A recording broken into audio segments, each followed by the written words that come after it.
Thank you, and please be seated.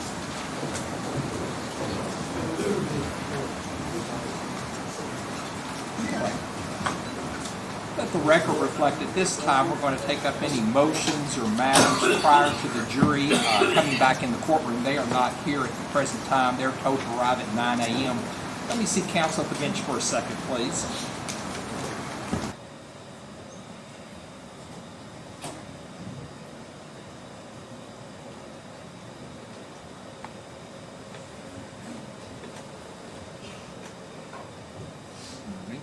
Morning. Mr. Coleman, I was just going to address your motion. I didn't want any of this being public. I understand. before the trial was This is over. all under seal, so. I'm going to deny your motion. I believe that the statements were made by your own client. I know there's some discrepancy as to who said what during that conversation, but there's certainly nothing there to indicate that both sides weren't in agreement with their conversation. So the court's going to show that that's a statement by a party. The one with Mr. Houck, it was the corroboration on the penal interest, and I struggled with that quite a bit. The Houck farm was the thing that threw me. I think a juror could believe that they moved the body, and could possibly believe it happened at the Houck farm. It'd probably been more likely at the Thompson farm. But I believe that ruling is separate, and I don't believe you have grounds to strike that. Sure. So I'm going to show that it's preserved for appellate review. Sure. Sure. Anything else when you take up? I just didn't want to talk about that. No, I understand. The media reporting that before the jury got the case. So. Your Honor, and that was filed, I know, late last night, and I've got a few additional arguments this morning there simply to preserve the record. Sure, go ahead. This case is kind of If you want to come over Come over closer to the here. microphone, I can hear you. But as the case has kind of shifted as we went along the way, some of these things just kind of came up over the weekend that were unforeseen necessarily beforehand or not seen. And so I have about 5 minutes just to preserve the record for a few different items. I think what he's talking about is in relation to jury instructions, so. Yeah, I we do mean, that all publicly. yeah, That- of that course. is- but is there anything else we need to No. address? No, because- we'll go over the instructions and let you Yeah. say whatever you wish on that. Yeah. But I just, since we've been sealing all these orders, I didn't want the media reporting No. about that finding before the jury got the case. I understand. Yeah, the That's order always was our under back. seal, and I asked for this to file under seal. I feel like we've all been filing things under seal, so. And everybody's done a great job Yeah. with that. So, all right, Right. anything else? Thank you, Your Honor. There you go.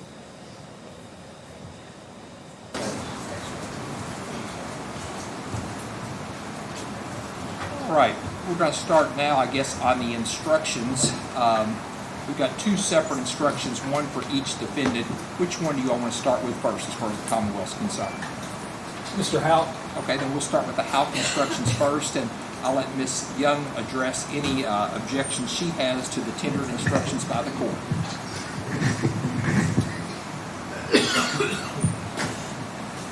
And Judge, as far as the instructions on defendant Houck, we have no objections to those instructions. I think they comply with the combination instruction that's been given in Futrell and in Halverson and Cottle and Goforth as far as principal and co-compliciter is concerned. And so I think they're appropriate. Okay. We go to the defense and have any objections that they have. And I will note that both sides have tendered their own instructions that what they believe should be the instructions in this case. Those have been filed of record, and those will be preserved for appellate review. In any way, mine differ from those. Thank you very much, Your Honor. Your Honor, briefly, first we would incorporate all of our oral and written arguments regarding the motion for a directed verdict, in this case, this phase of the proceedings. I believe we're required, in order to preserve the error, to object to the giving of any instructions, so we do that at this point. Secondly, we're required to object specifically to each instruction, so at this point we do that. The court has tendered proposed instructions which allow for conviction for murder, intentional murder, complicity, and then the combined instruction for complicity and or intentional. We would object to each of those specifically and object to the instruction for tampering with physical evidence. Our argument is that the evidence is not sufficient that's been presented in this case to support any of these. The evidence does not support either alternative. One of the big concerns we have is the arguments that have been made throughout the years on this alternative instruction in particular that is violative of the defendant's Sixth Amendment right to a unanimous verdict in a case. We're aware that that has been addressed in Futrell, Haverson, some of the other cases that have been cited. The Ramos case, Ramos versus Louisiana, I'm sure the court's aware of that, the 2020 Supreme Court case, addresses unanimity of verdicts. Obviously, the facts were different in that case. That Louisiana allowed 10-2 verdicts, and the issue was a little bit different. The Caudill case, where essentially the court's instruction that you've tendered to us is quoted in the concurring opinion in that case, was subsequent to Ramos, but that was in a concurring opinion. So we certainly want to preserve that. Our strong belief is that that violates the defendant's right to a unanimous verdict, to have that alternative given to a jury, particularly in this case where the Commonwealth's theory of the case has not been stated clearly to this point, as we see in most cases, because of the unique nature of the facts in this case. There is, excuse me, Judge, insufficient evidence that the defendant acted in complicity, but there's essentially, in the proof that's been given to the jury, if the jury believes this occurred, there's essentially no evidence that the defendant would have acted alone that would justify a standalone verdict. For that reason, our suggestion is, if the court is going to instruct the jury, which obviously you are, that it only be a standalone complicity instruction as Mr. Houck was indicted. The tampering with physical evidence instruction would likewise object based on the sufficiency of the evidence. And the other fear that we have is the way these instructions, this combination instruction, the A, B, C, under 4, is that the jury may well have the impression that if they choose one of the B or C options in this case, that they are choosing a lesser included offense. They have no guidance as to the real fact, which is they're all essentially the same, and that's confusing and misleading to the jury. So for all those reasons, Your Honor, we would object to the giving of any instructions at all, and specifically to each of the instructions tendered by the court. I'll note that everything you said should be preserved for appellate review. These instructions on complicity, I think I have given those in every complicity case I've had with principal or accomplished in 22 years. So I believe they're appropriate in this case. I know on the first one on murder alone, certainly if the jury believed your client that it was just he and Eli there that night, that would leave he alone to be the suspect alone. So I believe there's sufficient evidence of each one of those to instruct. So I'm sure the record's been preserved for appellate review. In regard to Mr. Lawson's motion, anything the Commonwealth wishes to address at this time on his instructions?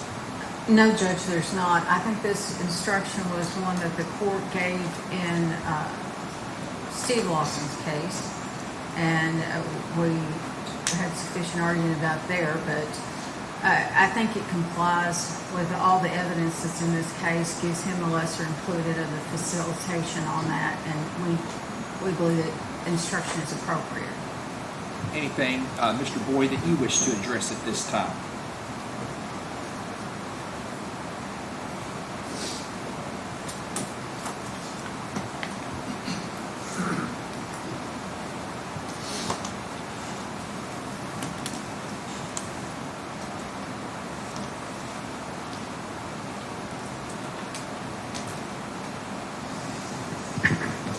Your Honor.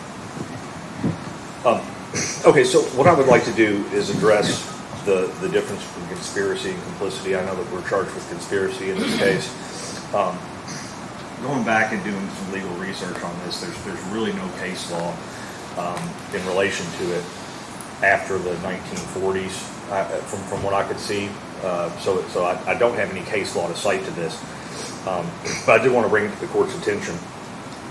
When you're talking about a conspiracy to commit murder, what I would believe is the model case would be the woman who goes to hire a hitman to kill her husband, says, I'm going to give you $20,000 to kill my husband.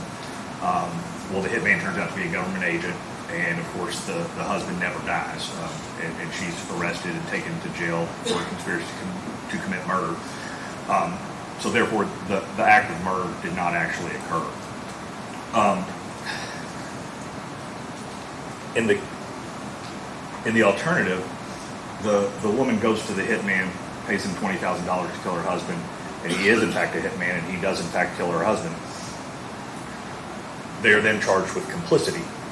And I think that this is telling in especially with Mr. Steve Lawson's case. I know the jury or the court has had some issues with crafting instructions, especially from Cooper's, and with the language, because it doesn't exactly fit in. And I think the reason it doesn't exactly fit in is because conspiracy after the change of the Model Penal Code has not been used in the manner that it has been in this case.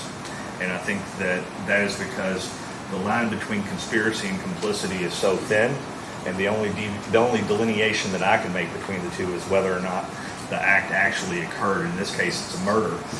And the court has found that a murder did indeed occur here. And I find that troubling, because when we go into the lesser included of facilitation, which we certainly appreciate the court giving us, the language in the conspiracy instruction is to promote or facilitate. And when you go to the facilitation statute instruction, though it is entitled as facilitation, the word facilitation I don't believe falls in there unless I've seen the wrong draft. I know I've seen many different drafts over the last 24 hours, so I apologize if I'm incorrect on that. But it gets confusing with conspiracy, or between the two. And I know that was an issue, or I believe it was an issue with the Steve Lawson jury about the wording of that. I don't have an adequate solution for the court, but I'm saying this to preserve the record. Additionally, I believe that it would be our statement. We did submit our jury instructions, and we have the language that we requested for the conspiracy instruction. It would be our request that Mr. Lawson only be charged, or the jury only be given instructions on facilitation, as I think the two of those are confusing. I do believe there is no case law on it, so I don't have anything to support it with, but I think that it is an issue of the conspiracy and facilitation being confusing to the jury. And I'm going to tag team with Kevin. He's going to deal with the rest of the issues on that, but I did want to raise that to the court, as it was something that came to me honestly over the weekend as I was kind of breaking down the language.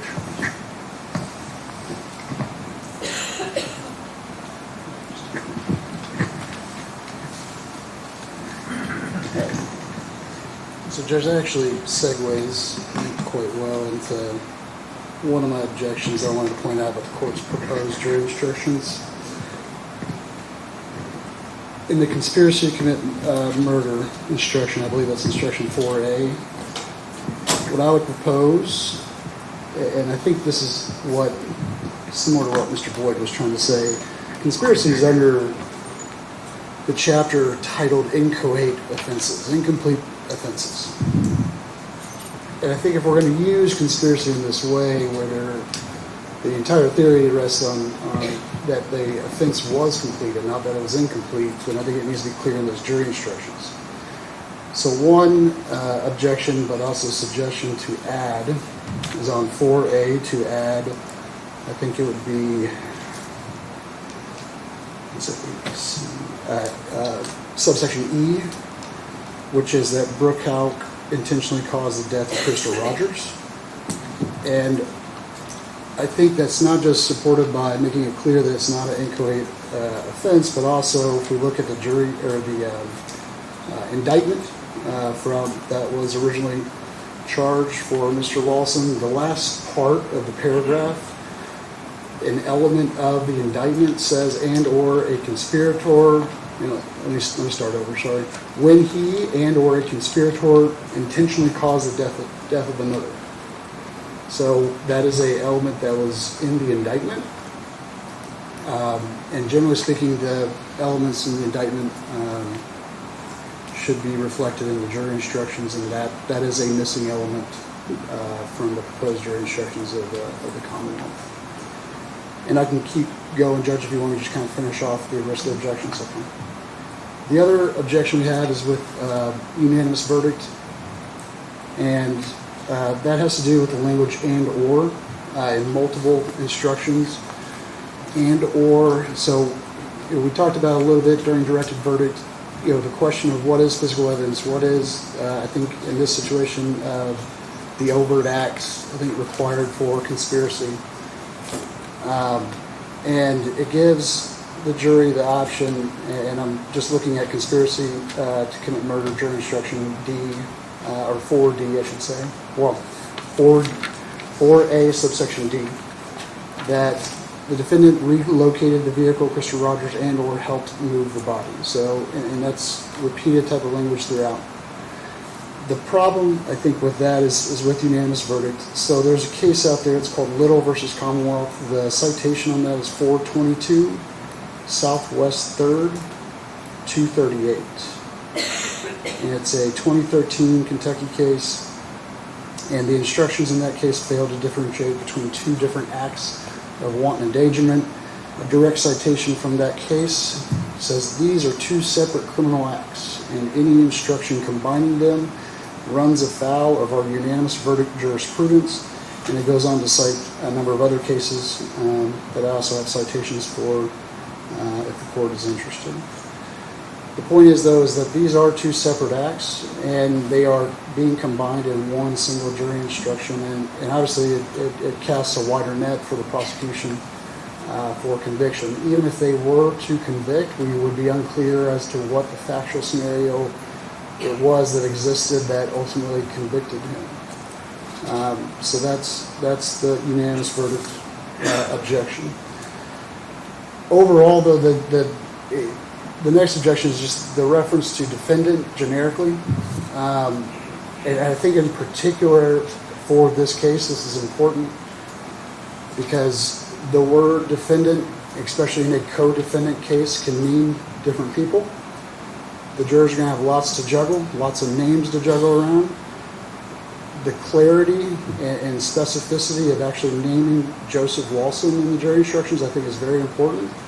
And it's not even just because of its co-defendant case, but also because obviously there is a person referenced in this case many times with the exact same last name, Steve Lawson. There's been reference to Mr. Lawson. There's been reference to Lawson. And again, we without specificity as to whether or not they're talking about Steve or Joseph, we try to clear that up as much as we can. But at least as far as the jury instruction is concerned, excuse me, I would like, I request that it be made specific as to who the jury instructions are referring to rather than generically defendant. The next objection is with the definition on intentionally. So the definition of intentionally, it talks about conduct and result, crime. Here it is. The person acts intentionally with respect to a result or to conduct when his conscious objective is to cause that result or to engage in that conduct.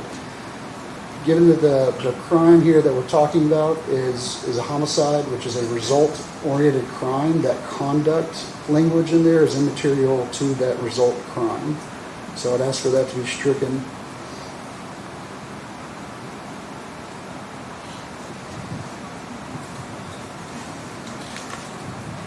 And obviously, we asked for a lesser included on attempted tamper with physical evidence. The court's proposed jury instructions obviously did not include those. We would ask for that. And this all, goes without saying, but on the front page of the proposed jury instruction by Mr. Lawson, we mentioned that this we renewed our motion for directed verdict as, for insufficiency of the evidence, and these instructions are being asked for only, to the extent that the court is going to instruct at all. So those are all objections. Ms. Young, any response you wish to make?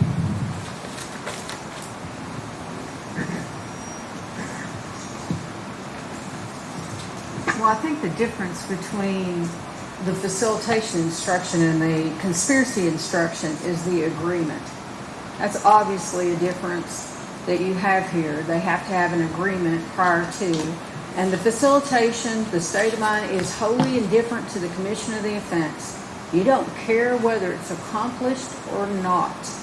And that is proper for the jury to understand that. That's proper. That's the law in Kentucky.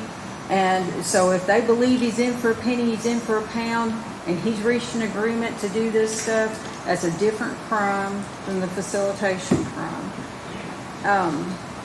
When we were talking about the tampering and that there were multiple ways that you can tamper, as long as either act is supported by the evidence that's been presented to the court, it's appropriate that it have a combination instruction. I don't think that there's anything, obviously there's been evidence of both acts that have occurred, and so the jury can consider one or the other or both in reaching their verdict. I don't object to changing the word defendant throughout to the appropriate defendant's name as it relates to that offense, Judge. If they believe that's causing confusion, then if the court wishes to substitute the defendant's names throughout there, I have no objection to that. First, I will say, as I said in the last case, the conspiracy charge is certainly the most challenging part of the instructions for the court. And when you read Cooper's book on instructions, it starts off with, generally, once a crime has been committed, any pre-existing conspiracy to commit a crime is merged into it. So the form book is not compatible with the case. And I had the same issue in the last trial, and the court has done its best, spending a lot of time trying to craft the instruction as best the court can, because the instruction in the book talks about a substantial step that's related to attempt, and here we're not talking about attempt, so it is a very challenging process of this case. There is a case that I found on tampering which says that you can have more than one act. It was an unpublished decision here recently from the Supreme Court, so I saw that yesterday, and because I spent a lot of time thinking about whether or not you could have two acts mentioned, but based upon that decision, I can get you a cite here later today. The court believes the instructions as written are appropriate.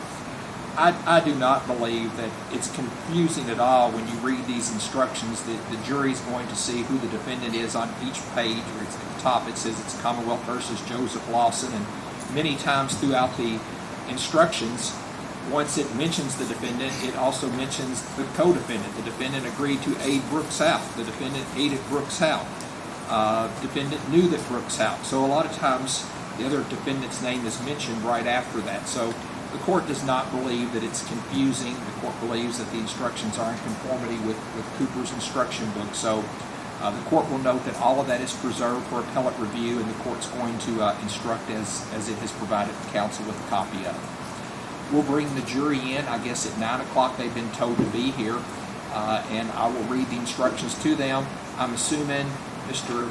Coleman or Mr. Boyd, who's doing the closing? Mr. Boyd, so you'll go first, then Mr. Butler, and then we'll get to Mr. Young. So anything else we need to take up prior to the jury coming in? Just a second. Okay, thank you all. May I just take a second just to test to make sure the screens I'm sorry. I'm sorry, may I take a second just to make sure the screens are working? Yeah, I would appreciate if you got them working before we bring the jury in. I would That'd be appreciate great. it also. Yes, that'd be great. Anything else? All right, I'll see everybody in about 20 minutes.